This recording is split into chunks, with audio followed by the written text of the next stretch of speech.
Hi, welcome to Nikki's Veets.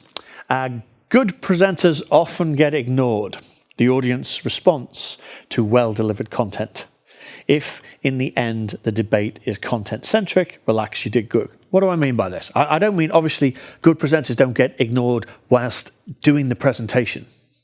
I mean, what happens is you finish your presentation and step off stage, and they don't necessarily all make a beeline to you to queue up and ask questions. Sometimes, if you've delivered a really good presentation, all the audience can think about are the questions you posed.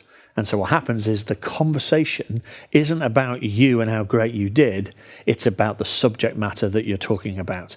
And if you do that, if you walk out of the room, nobody's buzzing you, telling you what a great presentation it was, but you can hear that the conversation in the room is about whatever the subject matter was, then that's what you were there to do. And that's good. You don't need to be told it was a great presentation.